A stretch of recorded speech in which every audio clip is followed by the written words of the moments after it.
Cosa vuoi, Elena? È un pezzo di pizza? No, un pezzettino di schiacciato. Ce l'hai tu il mio portafoglio? Sì. La compriamo? Prendila, dai.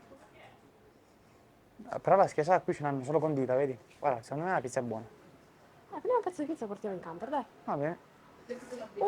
Un pezzo di pizza, grazie. Di pizza, sì.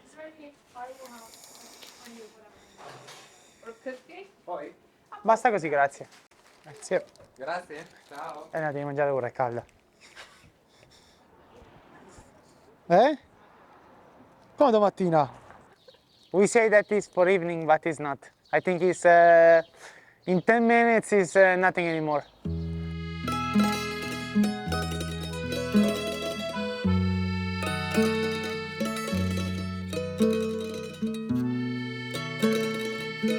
It's pretty cool because not always actually we have the time to visit a bit or go around and take some hours sort of free air, so let's say. Probably because we are from Italy, but Italy for us is always better. Sorry for other countries, but no, that's beautiful. And also here it's a beautiful place, so nothing better than this. So basically, Andrea, when he was a kid, he was like looking like a professional rider, but not because he wanted to show that he was better than he was, but because he really believed in what he was doing and that one day he could do something great. And now, today, it's strange to say, but it looks less serious than he was maybe 7 years ago, 6 years ago. Now that he is where he is, probably he's more confident with himself. L'ha detto quello lì che stava arrivando il vento. Guarda dov'è la linea, la vedi?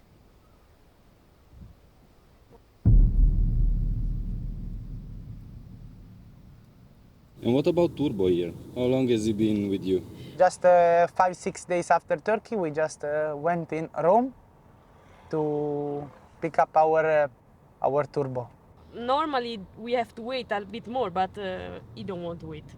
When we took him, he could stand in one end. Like it was, if I open my hand, he was just taking the full end, but not more. And also in Belgium with us, it's nice to have him. When we are in Belgium and he's not with us, Big problem. yes, we miss him a lot.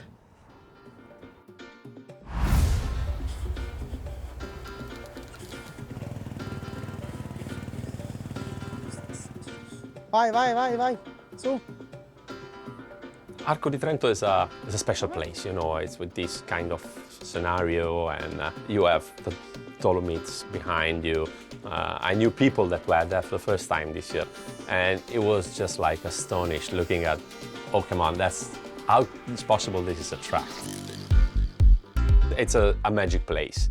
Of course, before it was looking like really a rocky track, really hard pack, but now with all the job they did, every year they bring trucks and trucks and trucks of this kind of sand.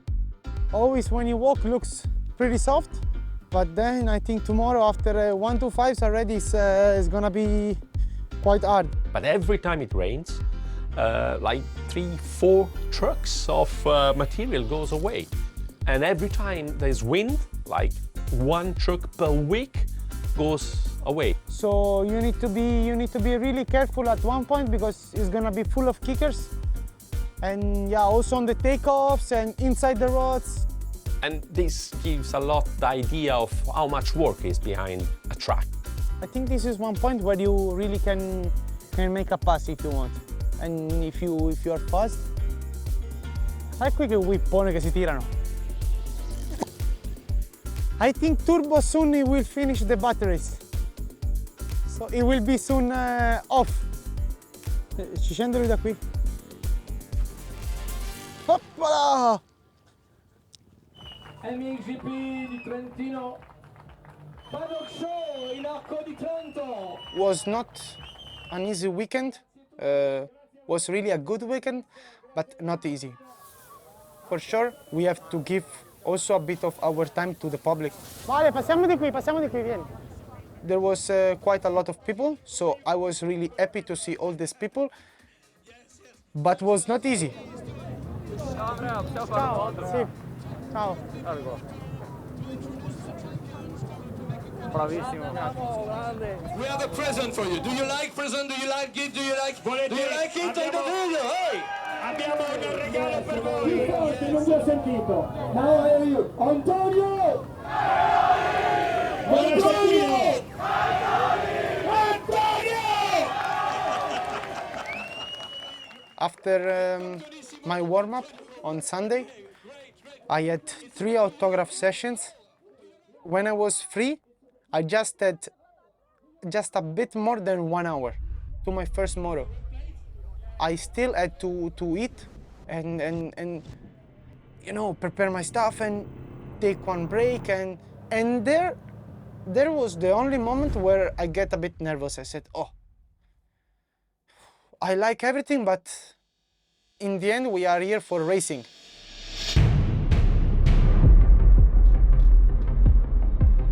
Arco di Trento is the second home GP for Andrea. Many riders coming into a home GP do put a lot of pressure on themselves. He's with a factory team, he has all his fans here. Should he be feeling nervous? Maybe. Wouldn't be surprised if he is. But it's how he deals with that. And part of that is having the right people around you to be able to control that. Now he's on a factory team. Those podiums are expected. Race wins are expected. If the people around him can do that, then there's no reason why he can't have a good Grand Prix, and there's no reason why he can't be on the podium. And hey, if there's a chance of winning, then fair enough, because he hasn't won a Grand Prix yet.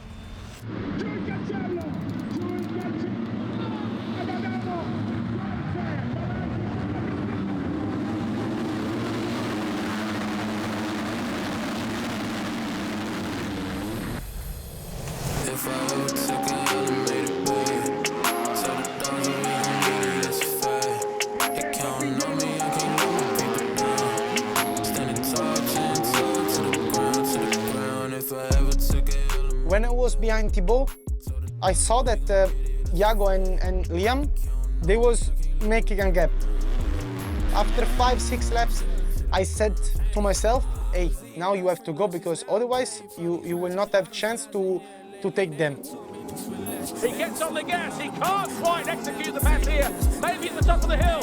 He gets alongside, but he's going to have the outside line. Oh, he cuts back beautifully. And Benetton, though, hangs on for third. You cannot say Adamo doesn't want this.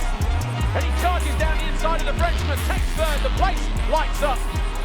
The atmosphere electric here in Trentino once more. You can feel it now. I'm stressing down, I swear I got the answers. Just keep on guessing, yeah. So yes, I passed Thibaut and then I went for Liam. So far, so good for the number 93 championship leader.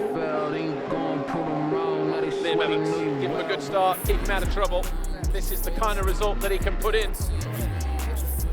Yeah, it was a practice ride for me. I mean, for me it felt quite normal. Yeah, knowing Iago a little bit. Yeah, he's a rider, he's very easy to follow. The gap, 1.4 seconds. Everts keeping Geerts honest. When he's alone, he's relaxed and he hits his marks, and I was not trying to attack, I was just trying to follow, and that's what I did the whole moto. One of the more noticeable things about motocross, no two styles are the same from a rider, but ultimately they can get around the track in an effective way. Some make it look hard work, some make it look very, very easy and effortless.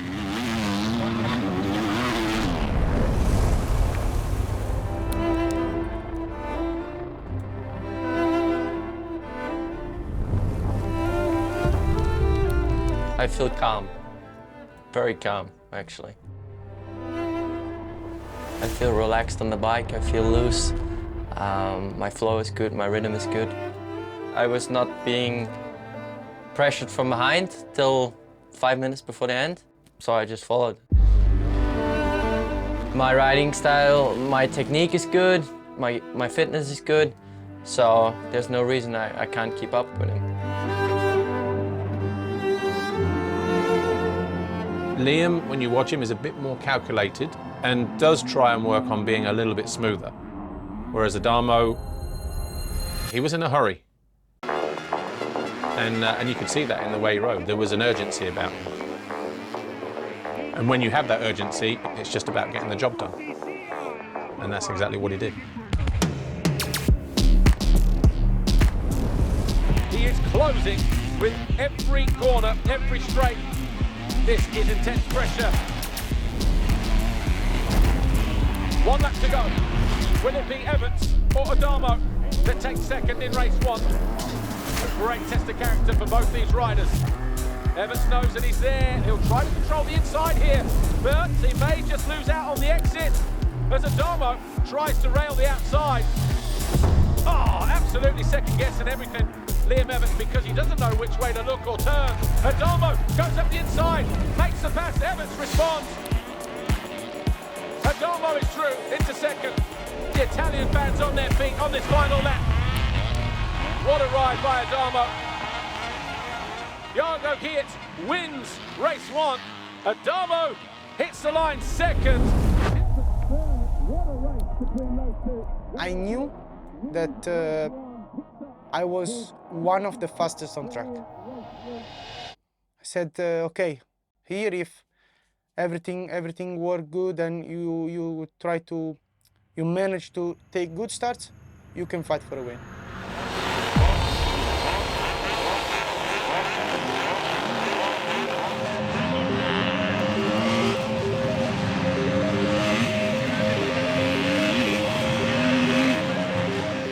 Hits, Monster and his Yamaha. Your winner from race 1, his 4th race win of the season. He'll be looking to make it a double here if he can. Liam Everts, he was so close to possibly picking up a race win, the first of his career. In the end, had to settle for 3rd, still his best result. For Liam Everts, this 2023 season, his first as a factory rider, will come with pressure. I was quite nervous because 10 minutes before the end in race 1, I got very bad stomach cramps. So I really didn't know how it was gonna go. My body still had to maybe get used to this, get that confidence and that feeling that I belong up there. He's dealing with everything all the other young riders are dealing with. They're chasing GPs, race wins, world titles. He's doing that. As well as that, he also has the pressure of his family name.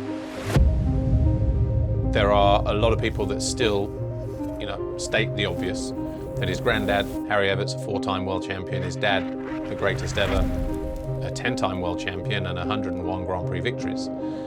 So that's a difficult shadow to sort of step out of.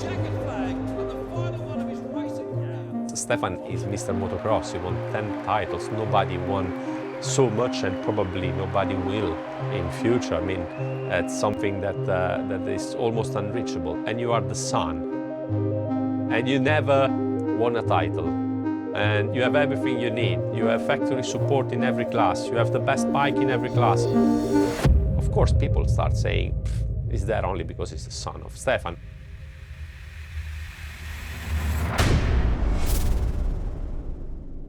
And Yates gets hit, and riders cartwheeling down the straight. One of those was an F&H Kawasaki. Elzinger is down there in turn 1, so too is Cornelius Tondel. Yates got tagged down the start straight as well by possibly, not sure if it was a teammate, but Beniston certainly getting a good start, but so too Langenfelder, who leads. Beniston second, Everts third, Adamo there in 4th place. What a recovery for Jorge Prado, already there in 8th place, 7th place now, as he rounds out the first couple of corners, first, second, third, 4th, and then goes down. Adamo puts him on the floor. I didn't saw that he fell, but I knew. When I was P4, I knew that the 2 guys in front of me, Thibaut and Liam, they was the main contender for a win. We cannot take our eyes off this battle, and Adamo goes through on Everts and takes 3rd away. Everts will be off the podium if De Wolf goes through. I think if he can maintain that position then who knows? He could be looking at his first ever podium. I was not counting or not making sure of the podium. Normally you do this. You're counting in your head, like, am I on it or am I not on it? But this race I wasn't. As it stands right now, Adamo has never had a Grand Prix victory. What a day it would be if he can win here. Benetton will surely feel the threat. Almost bar to bar. And Adamo goes through. Adamo now second. Listen to the crowd. We are feeling like when Cairoli had the same effect on this home crowd, on their feet. This time for Adamo.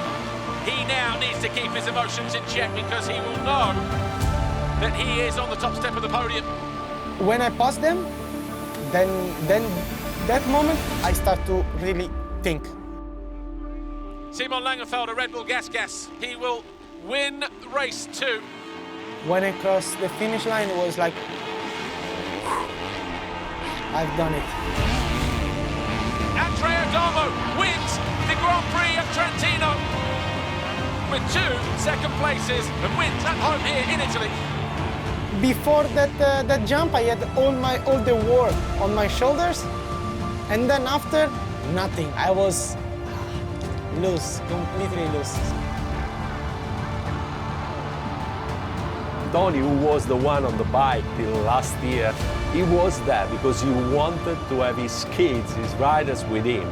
And it was fantastic, it was emotional.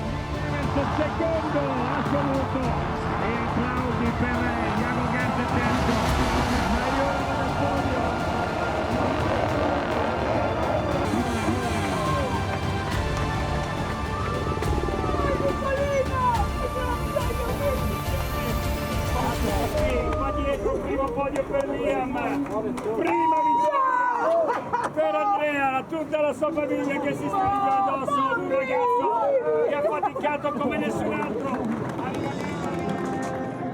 E la seconda posizione per Liam Everts. Achieving this goal and checking this off is a big load off my shoulders.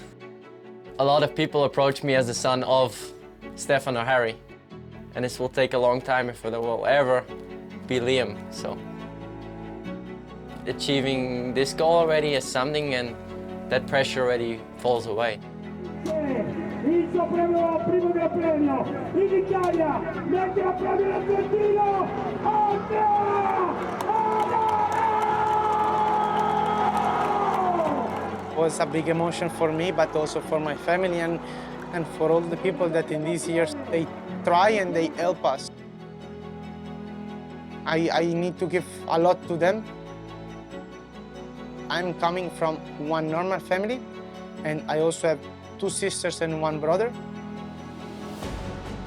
Sometimes when I was a kid, I was in the bed thinking sometimes like, how they can give me monies for go riding and they can spend monies for me if I can see, I can feel that we are a bit in trouble, you know?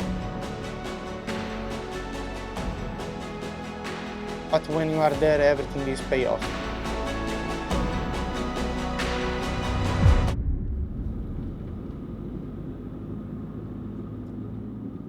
This is my van. It's perfect to go training. Put all the stuff in the back, so it's really good. But it's also my car, so I just have this one and the old Mini, but I think it's not that good to come from Rome to Arco. It can be a little bit dangerous. I'm Mattia Guadagnini, I'm from Italy, and I'm a professional photographer for Red Bull Gas Factory. Why not? Photographer,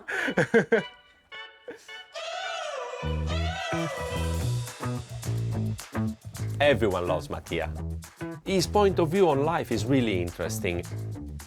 He has really an intricate character. He has so many different interests.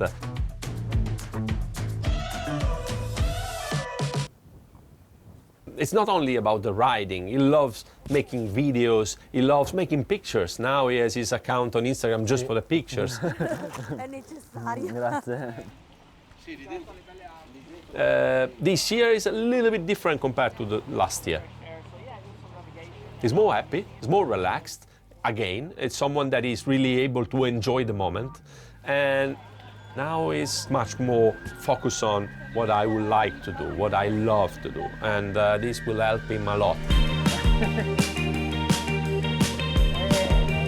I really want to enjoy what I'm doing, the journey, the riding, the training, the races. When you're enjoying what you do, all comes easier. Yeah, just fun, no fear.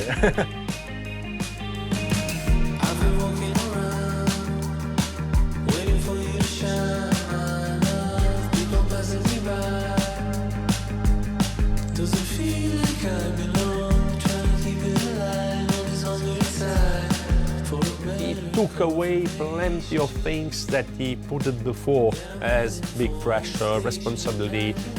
Everything was on him, for him. But it's not always like this. There are good times and bad times. It's like when you're doing good, then everybody is with you. Yeah, in Italy we say like, tutti salgono sul carro del vincitore. It's really hard, this sport is really hard, life is really hard, so in the end, you're almost alone.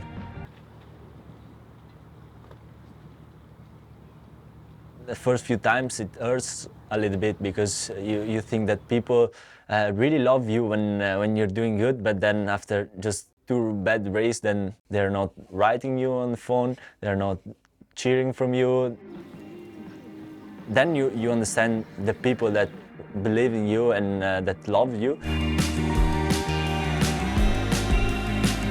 So yes, there are some difficult times, but you really need to believe in your dream in that moment.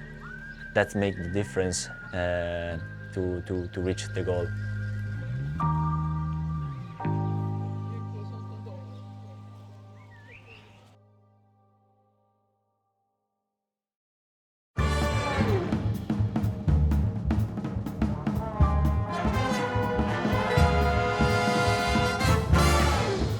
Well, tell me, what's happened? Oh, my belly. What's wrong with your belly? What did you say to him? Oh no! You're so mean. Look, we'll be a professional, we're working, we'll get the job done, and then... Oh no, he doesn't, you look great. What, come on, can I just say something? You're a couple of kilos heavier than when you started. Ooh. You were creeping. Anyway, Jorge Prado. Okay. So with Jorge, we saw him in his MX2 days winning pretty much every GP for 2 years. I mean, he dominated the class.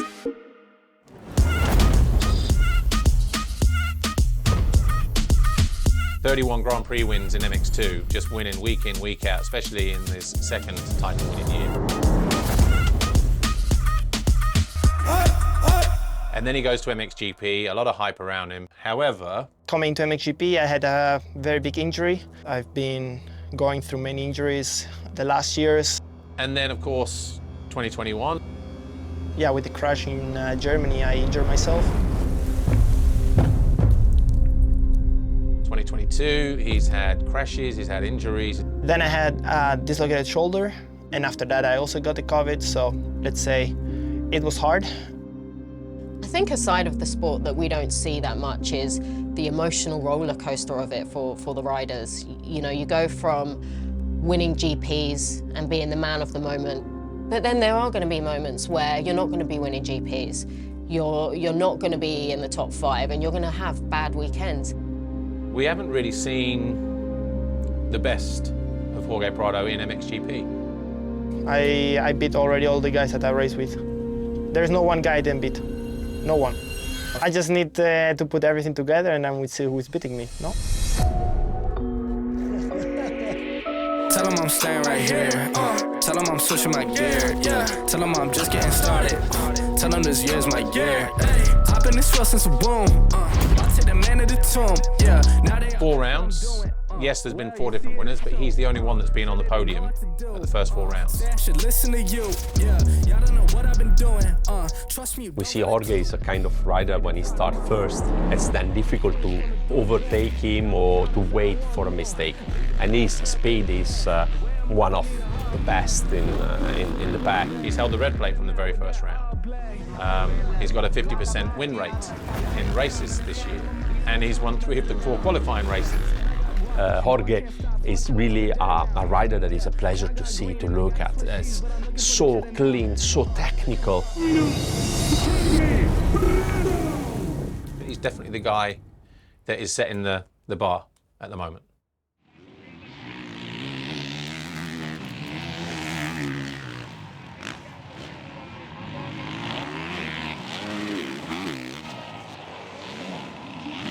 But Jorge Prado crosses the line to win the Grand Prix. It's his 37th career victory. Jorge Prado, congratulations. Your first MXGP victory this year. Tell us about it. It was a tough weekend. You could see that he did not take that victory for granted. He worked hard for it, and it meant a lot to him.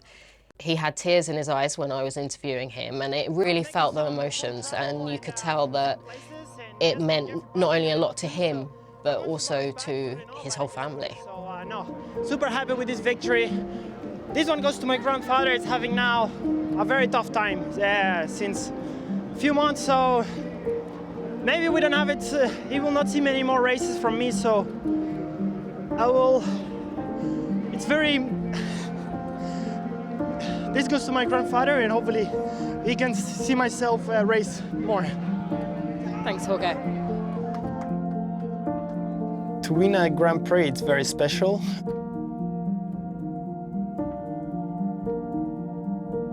I would say in 2019, when I was winning weekend after weekend, I didn't really see it. But now, moving up to MXGP and with all my injuries and setbacks, I feel very happy when I can get on the podium. It's just so special, it's difficult to describe because only one guy can win and everything needs to be done correctly to get to the first step of the podium.